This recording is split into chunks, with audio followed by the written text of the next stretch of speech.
Hi guys, hope you're doing well.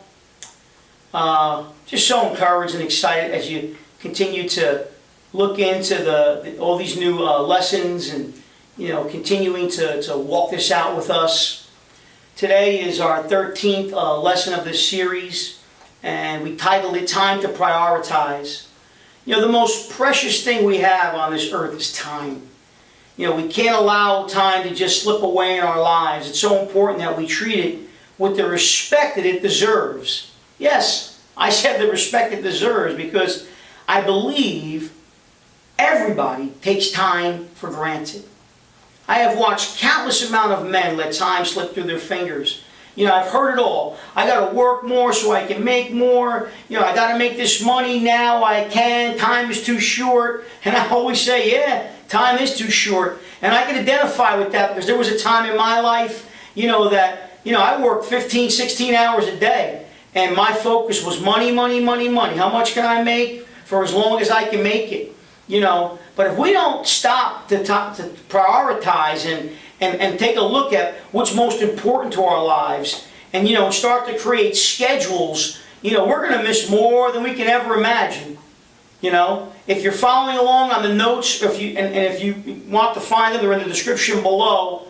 The first thing I shared here is make time.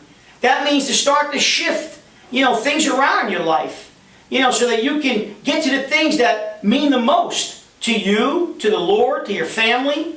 If you think God wants us to disregard our health and our families and everything just for some money or selfish gains, you're wrong.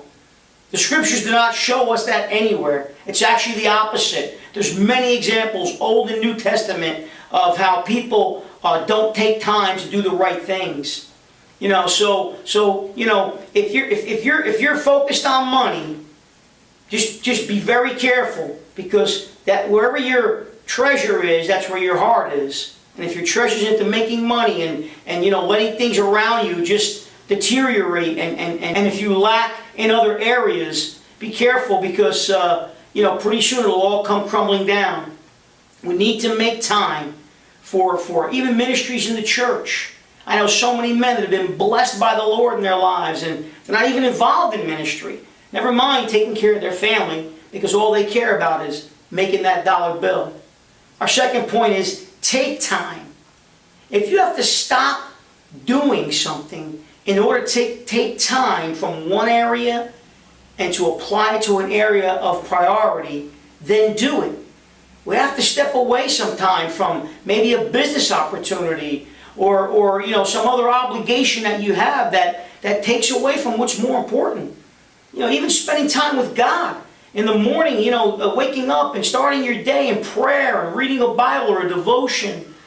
You just can't get by on your own. And even our health. I know so many men that just work themselves to death almost. I have in the past had to step away from ministry opportunities, business opportunities, even extracurricular things, hanging out with the guys. And I'm not saying we can't do those things. I'm trying to encourage you to prioritize your time.